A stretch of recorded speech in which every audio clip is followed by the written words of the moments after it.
अस्सलाम वालेकुम, welcome back to my channel तरफ खान व्लॉग्स। आई होप मेरी प्यारी प्यारी यूट्यूब फैमिली बिल्कुल ठीक ठाक होगी।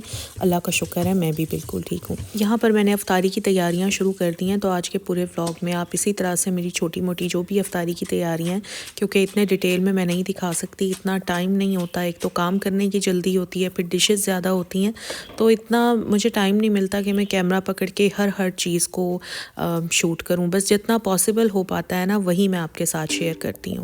वैसे मैं बता देती हूँ आपको कि आज मैं बना क्या रही हूँ। तो यहाँ पर मैं सबसे पहले तो बोनलेस चिकन को मैरिनेट करने लगी हूँ, क्योंकि मैंने बनाने हैं आज अफ्तारी में स्मोक्ड चिकन सैंडविचेस।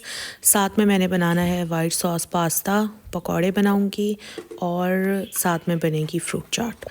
तो ये मेरा आज का मेन्यू है अफ्तारी का। और आएँ अब टॉपिक पर थोड़ी सी बात कर लेते हैं। आज की वीडियो में मैं बात करूंगी हेयर फॉल के बारे में, और मेरा आज का वीडियो हर मर्द और औरत के लिए बहुत ही इम्पॉर्टेंट है।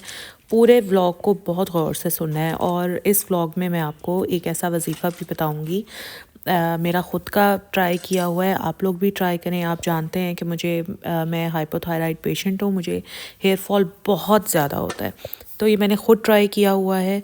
बट उससे पहले कुछ ज़रूरी बातों का जानना ज़रूरी है। मुझे पता है बहुत सारी मेरी बहनें होती हैं जिन्हें बहुत जल्दी होती है कि बस बाकी आलतू फालतू बातें छोड़ें, सिर्फ वजीफ़े के बारे में बताएं। नहीं, क्योंकि किसी भी काम के लिए ना सिर्फ वजीफ़ा ज़रूरी नहीं होता, उस काम का सल्यूशन भी बहुत ज़रूरी होता है। इसलिए वजीफ़े से पहले ये चंद ज़रूरी बातें जान लेना आपके लिए बहुत ज़रूरी है, ताकि आपको कम्प्लीटली हेयर फॉल से निजात मिल सके। जनरली हर रोज़ 50 से 100 बाल गिरना एक बहुत ही नॉर्मल बात है।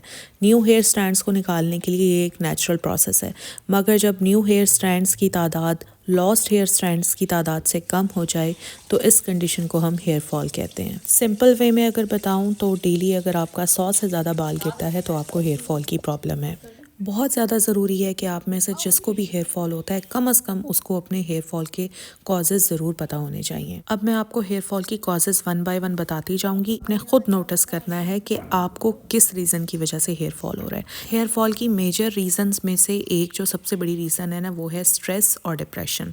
जितना हो सके स्ट्रेस और डिप्रेशन से दूर रहें। आयरन, जिंक और विटामिन डी की कमी की वजह से भी आपको हेयर फॉल हो सकता है। तो बहुत ज़्यादा ज़रूरी है कि आप अपना विटामिन डी लेवल चेक करवा लें, अपना आयरन लेवल का एक टेस्ट करवा लें, ताकि आपको पता चल सके कि आपके ये लेवल्स कितने हैं, और कहीं इन लेवल्स की डेफिशिएंसी की वजह से तो आपको हेयर फॉल नहीं हो रहा। अगर आपकी स्कैल्प हाइजीन अच्छी नहीं है तो भी आपको हेयर फॉल हो सकता है। जिनकी ऑयली स्कैल्प है उनको डेली अपने बाल वॉश करने चाहिए, और जिनका ड्राई स्कैल्प है उनको हर 2 से 3 दिन के बाद अपने बाल वॉश कर लेने चाहिए। बाज़ औक़ात अगर आपको कोई इलनेस है और उसका आप ट्रीटमेंट ले रहे हैं, उसकी वजह से भी आपको सवेयर हेयर फॉल हो सकता है।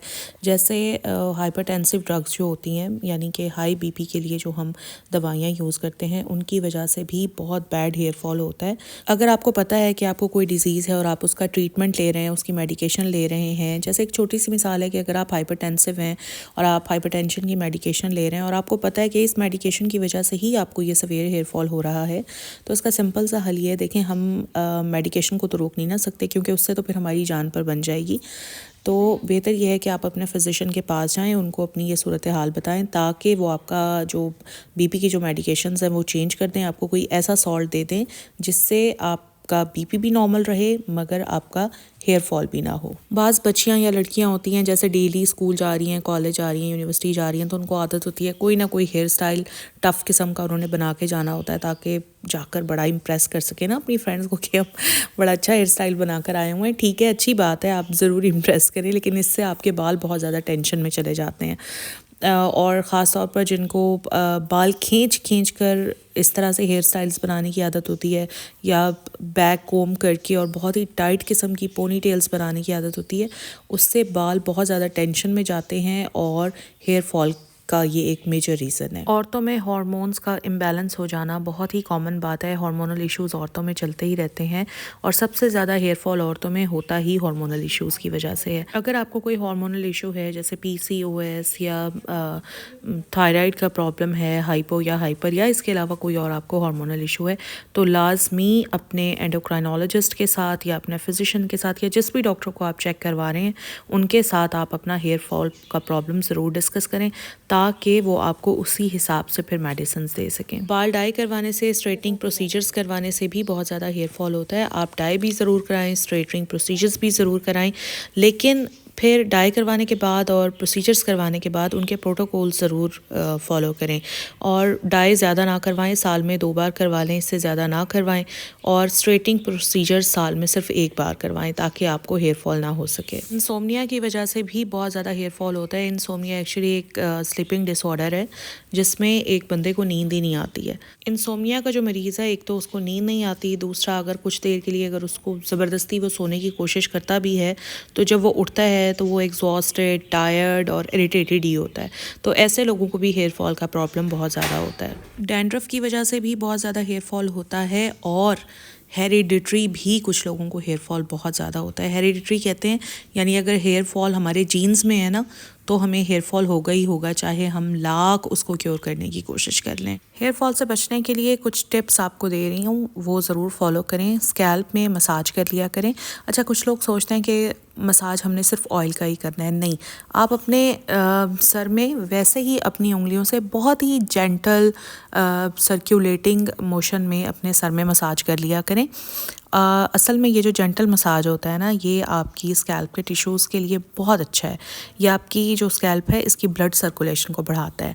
अच्छा, इसके अलावा बार बार बाल ना धोया करें। अगर जैसे मैंने आपको बताया ही है कि अगर आपकी ऑयली स्कैल्प है तो आपने हर हाल में डेली वॉश करना है। बट अगर आपका स्कैल्प ऑयली नहीं है, ड्राई है या नॉर्मल है तो 2 से 3 दिन के बाद अपने बालों को वॉश किया करें। हफ्ते में सिर्फ 2 बार अगर बाल धोने से पहले आप अपने बालों में सिर्फ 1 घंटे के लिए दही लगा लेंगे ना तो आपके बालों से डैंड्रफ ख़त्म हो जाएगा। नीम के पत्तों को पानी में बॉईल कर लें और अगर आप उसी पानी से अपने बालों को वॉश करें तो आपकी जो स्कैल्प है उसमें जितने भी छोटे मोटे इन्फेक्शंस हैं वो सारे ख़त्म हो जाएंगे और आपके बालों की ग्रोथ बहुत अच्छी होगी। अगर आप हेयर फॉल से वाकई बचना चाहते हैं तो जंक फूड और ऑयली फूड को अपनी ज़िंदगी से निकाल दें। हर वक्त बालों को टाई अप करके ना रखें। रात को जिस वक्त आप सोने लगें उस वक्त अपने बालों को खोल दें ताकि आपके बाल उस वक्त रेस्ट कर सकें, एक टेंशन की कैफियत में ना हो। हेयर ड्रायर इस्तेमाल ना करें बालों को ड्राई करने के लिए। नेचुरल हवा में अपने बालों को ड्राई किया करें। इसके अलावा बाज़ लड़कियों को आदत होती है बार बार बाल स्ट्रेट करने की, तो स्ट्रेटनर भी मत यूज़ करें, उससे भी बहुत ज़्यादा हेयर फॉल होता है। ओकेजनली ज़ाहिर है हर इंसान ही यूज़ करता है, मगर डेली स्ट्रेटनर यूज़ करना या हेयर ड्रायर यूज़ करना बालों के लिए बहुत डेंजरस है। तो चलें अब मैं आपको बताती हूँ कि बालों को गिरने से रोकने के लिए आपने कौन सा वजीफ़ा करना है और कितने दिन तक करना है। ये है हेयर फॉल को रोकने के लिए मेरा ख़ुद का ट्राई किया हुआ वजीफ़ा और इसमें आपको अल्लाह ताला के 3 पाक नाम नज़र आ रहे हैं, अल्लाहु, अल बारियु, अल कबीरु। आपने डेली 313 बार इन नामों की तस्बीह करनी है। अब मैं डिटेल में बता रही हूँ, प्लीज़ कमेंट्स में आकर मुझसे बार बार एक ही सवाल मत पूछिएगा। देखें, अगर तो आप तस्बीह इस्तेमाल कर रहे हैं जो दानों वाली तस्बीह होती है, ठीक है, तो हर दाने पर आप अल्लाहु, अल बारियु, अल कबीरु पढ़ेंगे और फिर आप उस दाने से अगले दाने पर यही 3 नाम पढ़ेंगे और इसी तरह से टोटल 313 दाने आपने पढ़ने हैं। ठीक है, क्लियर हो गई यहाँ तक बात आपको। और अगर आप दूसरी तस्बीह इस्तेमाल कर रहे हैं जो डिजिटल तस्बीह होती है जिसमें आपने बटन प्रेस करना होता है ताकि नंबर आगे चल जाए, तो आपने पहले तीनों नाम पढ़ने हैं, अल्लाहु, अल बारियु, अल कबीरु, और उसके बाद फिर अपनी तस्बीह के बटन को प्रेस करना है। यानी इस तरह से आपने काउंटिंग करनी है। डेली रात को सोने से पहले आपने ये तस्बीह करनी है। अगर आपने रात को सोने से पहले नहीं करनी तो पूरे दिन में जिस वक्त भी आपको टाइम मिले 313 बार आपने ये तस्बीह बालों के गिरने के लिए पढ़नी ही पढ़नी है। तस्बीह करने के बाद अल्लाह ताला से दुआ मांगनी है। बेशक अल्लाह ताला हर मसले को हल फरमा देने वाले हैं। बेशक अल्लाह ताला के लिए कोई बड़े से बड़ा मसला भी मसला नहीं है। ठीक है, तस्बीह करने के बाद आपने अल्लाह ताला से दुआ मांगनी है और जब तक आपका हेयर फॉल ख़त्म नहीं हो जाता तब तक आपने ये तस्बीह पढ़ते रहना है। मैं हाइपोथायराइड हूँ, मुझे बहुत ज़्यादा हेयर फॉल होता है और आज से तकरीबन 1.5 साल पहले मुझे बहुत एक्सट्रीम हेयर फॉल स्टार्ट हो गया था। जो लोग मुझे बहुत पहले से फॉलो कर रहे हैं उन्हें पता है कि मैं बड़े देखभाल के अपने शैम्पू, कंडीशनर्स और हेयर सीरम्स यूज़ करती हूँ। बड़ा ख्याल रखती हूँ मैं अपने बालों का, लेकिन क्योंकि ज़ाहिर है एक प्रॉब्लम है, हार्मोनल इशू है, उस इतनी केयर करने के बावजूद भी मुझे हेयर फॉल रहता ही है। बट 1.5 साल पहले मुझे बहुत एक्सट्रीम हेयर फॉल स्टार्ट हो गया था और उसमें फिर मैंने कुछ मल्टीविटामिन स्टार्ट किए थे। मल्टीविटामिन्स बालों के लिए कौन से अच्छे हैं उस पर भी इंशाल्लाह बहुत जल्द वीडियो बनाऊंगी और पूरी गाइडेंस आपको दूंगी। मगर साथ में मैंने ये वजीफ़ा स्टार्ट किया था और यकीन करें कि हेयर फॉल ख़त्म तो नहीं हुआ, मैं ऐसे ही झूठ क्यों बोलूं, ख़त्म नहीं हुआ, मगर हेयर फॉल इतना कम हो गया था, इतना कम हो गया था। और अल्हम्दुलिल्लाह अब तक मुझे हेयर फॉल होता है, क्योंकि ज़ाहिर है मेरा थायराइड का इशू तो वहीं का वहीं है, बट मेरा हेयर फॉल इतना कम है कि मुझे डेली के अगर मैं देखूँ ना तो मुझे 100 से ज़्यादा मेरे हेयर स्टैंड्स नहीं गिरते। तो मतलब मैं हेयर फॉल की कैटेगरी में भी नहीं आती, क्योंकि 100 से ज़्यादा अगर हेयर स्टैंड्स गिरेंगे तभी मैं हेयर फॉल की कैटेगरी में स्टे करूँगी, अदरवाइज़ नहीं। तो अल्लाह का शुक्र है, ये मेरा ट्राइड एंड टेस्टेड है, इसीलिए मैंने आप लोगों के साथ शेयर किया है। आप लोग ज़रूर ट्राई करें और फिर आपने मुझे फ़ीडबैक भी देना है, लेकिन पहले आपने ट्राई करना है और फिर मुझे फ़ीडबैक देना है। बस ये था मेरा आज का व्लॉग और आई एम होपिंग कि आप लोगों के लिए ये वजीफ़ा बहुत फ़ायदेमंद रहेगा। बट वजीफ़े के साथ साथ बाकी जो मैंने चीज़ें बताई हैं उनको भी आपने ज़रूर कंसीडर करना है, ज़रूर उन सारी चीज़ों को देखना है। अगर मेरा आज का व्लॉग अच्छा लगा है तो प्लीज़ मेरे व्लॉग को लाइक करें। अगर आज आप चैनल पर फर्स्ट टाइम आए हैं तो मेरे चैनल को सब्सक्राइब कर लें। इंस्टाग्राम हैंडल मैं डाल रही हूँ डिस्क्रिप्शन में, इंस्टाग्राम पर मुझे फॉलो कर लें। अपना ख्याल रखें। अल्लाह हाफ़िज़।